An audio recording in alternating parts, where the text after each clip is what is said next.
Estou aqui hoje para te contar de uma vez por todas o segredo sobre o que é o espelhamento, para que você entenda e acabe com essas dúvidas todas que você tem sobre esse fenômeno que acontece com as crianças durante o processo de alfabetização, né? Então é muito comum a gente ver as crianças, né, quando elas estão aprendendo a ler e escrever, elas espelharem tanto na leitura quanto na escrita, letras, números, e é isso que eu vou te contar hoje, né? Por que isso acontece, né? Como que acontece esse fenômeno lá no nosso cérebro, por que ele acontece e por que tem algumas crianças que esse fenômeno ele se perpetua por mais tempo do que em outras, como por exemplo nos casos de dislexia. Então eu vou te contar, mas para você entender, antes eu vou fazer um recorte, né, para a gente poder deixar claro algumas ideias, né, que tem que ficar muito bem entendidas para a gente poder compreender o fenômeno do espelhamento. Então a primeira questão que a gente tem que levar em consideração é que a escrita ela é uma invenção nossa. Nós inventamos o processo de ler e escrever. Ele não existia há pouco mais de 5.000 anos atrás na nossa história, né? Então, o nosso cérebro, com isso, ele não foi programado para a gente poder ler. E aí, o que aconteceu? Com a invenção desse novo sistema, dessa nova habilidade, o nosso cérebro, graças à plasticidade neuronal, ele teve que se readaptar, se reorganizar, né? Esse processo a gente chama de reciclagem neuronal. O que significa isso? Significa que algumas áreas do nosso cérebro começaram a ser destinadas a esse processo de leitura e escrita, né? E esses neurônios também tiveram que se readaptar para poder conseguir ler com eficiência. Então, o que aconteceu? Quando ele começou a passar por esse processo, os neurônios da visão, sobretudo, eles tiveram que se readaptar para essa nova função. E uma das coisas que eles tiveram que se readaptar é em relação à simetria, né? A gente enxerga sempre de forma simétrica, né? Espelhada. E isso garante que a gente consiga identificar os objetos independente da direção que eles estejam. Então, por exemplo, se eu vejo uma mesa, né, de cabeça para baixo ou na direção correta, de cabeça para cima, eu consigo identificar que ela é uma mesa. Independente da posição que ela esteja no espaço, eu consigo identificar que ela é uma mesa, ou eu identifico outros objetos, como por exemplo, se eu pegar essa caneta e fizer assim, assim, assim ou assim, você sabe que é uma caneta, você consegue identificar. Justamente porque o nosso cérebro, até então, havia sido programado para poder ignorar, né? Para ele não levar em consideração essas diferenças de direção. Né? A mesma coisa de uma xícara. Pensa aí numa xícara. Se ela tiver aí, por exemplo, com a haste dela para a direita ou para a esquerda, você vai continuar identificando a xícara como sendo uma xícara, né? Só que o que acontece? Quando a gente começa a aprender a ler e escrever, a questão da direção das letras, né, da gente reconhecer os traços das letras, faz diferença. Então é diferente um é assim do um é assim. Então essa diferença entre esses traços, ele vai fazer diferença na hora que eu for entender o que eu estou lendo, né? A mesma coisa do D e do B. Então pensa aí no D e no B minúsculo, né? O que acontece? Qual que é a diferença que existe entre eles? A única diferença é que a gente tem uma haste central nos dois casos e a gente tem um semicírculo para a direita e um semicírculo para a esquerda, né? Então eles formam aí o B e o D.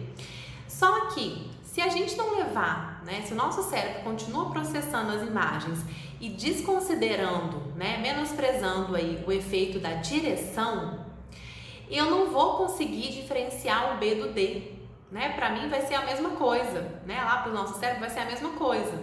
Só que para a leitura isso faz uma grande diferença.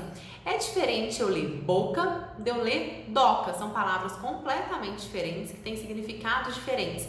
E isso vai impactar sim no meu processo de leitura. Então, por isso que para a gente aprender a ler, o nosso cérebro ele teve que começar a passar por um processo, né, que a Leonor Cabral chama de assimetrização. Significa o quê? Ele teve que desaprender a enxergar de forma simétrica.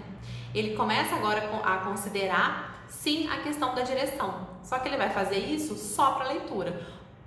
Para os demais itens, então, de reconhecimento de objetos, a gente continua enxergando simétrico.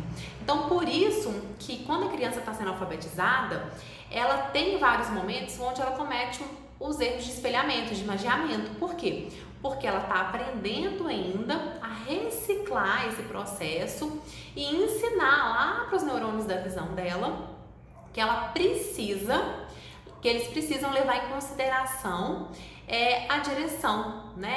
A criança precisa de aprender a reconhecer o traçado da letra, a direção desse traçado. E isso é muito importante, tá? Então, os erros de espelhamento é por isso, porque a criança ainda não aprendeu, né, a enxergar de uma forma assimétrica, né? Então, é muito importante que a gente faça exercício com as crianças para que elas aprendam a enxergar dessa forma diferente, tá? Então, o que acontece? Então, a criança ela precisa automatizar o reconhecimento dos traços das letras para que ela não espelhe mais. Muitas vezes a gente vê aí crianças que vão perpetuar por mais tempo com esse efeito do espelhamento, né? E isso pode acontecer em crianças, por exemplo, que têm dislexia, né? Que são crianças cujo cérebro funciona de uma forma diferente do nosso. Então, elas podem levar mais tempo para passar por esse processo de ensinar, né, aos neurônios, por exemplo, da visão, do cérebro dela, que ela precisa de enxergar de uma forma assimétrica, né? Então, que ela precisa de ignorar a questão da simetria para a leitura. Então, isso pode acontecer, ela pode precisar de um tempo maior para poder passar por esse processo de aprendizagem, tá? Então, é comum a criança aí, por volta de uns 7 anos, começar a desaparecer, né? Esse efeito de espelhamento, ele começa a desaparecer nas crianças por volta dessa idade, né? E aí, o que a gente pode fazer para estimular lá na sala de aula, na minha casa, no meu consultório, os meus alunos, meus filhos, meus pacientes? Algumas coisas que a gente gosta muito de pedir para os pais fazerem, né, professores também, é pegar as letras e pedir para a criança traçar com o dedo o movimento que a letra faz. Então, o B, o D, né? Então, você pega a letra impressa e vai passando o dedo em cima das letras e ao mesmo tempo que você faz esse movimento, né, motor, a gente pede para você também fazer o som da letra, né? Porque a criança também precisa, lá no futuro, começar a associar o grafema com o seu valor sonoro. Então, a gente começa a trabalhar as duas coisas. A gente trabalha o valor sonoro do grafema e também a direção, né? O traçado dessa letra, que é assim que a gente consegue recuperar. E aí, a gente pode fazer isso em texturas diferentes. Por exemplo, eu posso fazer isso em cima de uma lixa, sabe aquelas lixas que a gente usa na construção civil? Então, eu posso desenhar a letra e pedir para a criança passar o dedo nessa lixa. A gente pode fazer isso numa caixa de areia, né? Então, deixar a criança mesmo desenhar as letras. Então, a gente tem várias estratégias para poder melhorar, né, e ajudar aí o nosso cérebro e os nossos neurônios da visão a se domesticarem, né, para essa nova função que é de enxergar de forma assimétrica. Tá? Lá no nosso canal do Telegram também já publiquei várias atividades de reconhecimento. A gente coloca várias letras iguais, uma diferente, a criança tem que perceber qual que é diferente, né? Então, se você quiser, eu vou deixar aqui no descritivo do vídeo o link também lá para o canal do Telegram.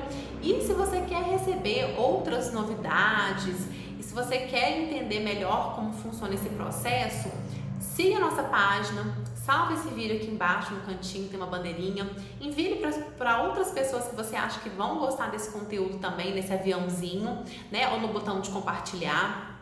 Por quê? Porque a gente vai estar sempre falando sobre isso. Inclusive, depois eu vou explicar para vocês por que é tão importante as crianças automatizarem o reconhecimento das letras. Porque quando ela chegar lá no processo de compreensão, ela precisa de liberar a memória dela de trabalho para que ela consiga direcionar essa atenção para as tarefas cognitivas superiores, mais complexas, como a própria compreensão. Mas depois eu vou gravar um vídeo explicando sobre isso e também vou gravar um vídeo explicando por que fonte de letra, caracteres, tamanho, tudo isso é considerado um traço invariante, né, para a leitura. Por que isso não faz diferença para quando a criança está aprendendo a ler e escrever? Então, se você quer assistir tudo isso, curta lá a nossa página, siga que em breve eu vou liberar esses vídeos para vocês.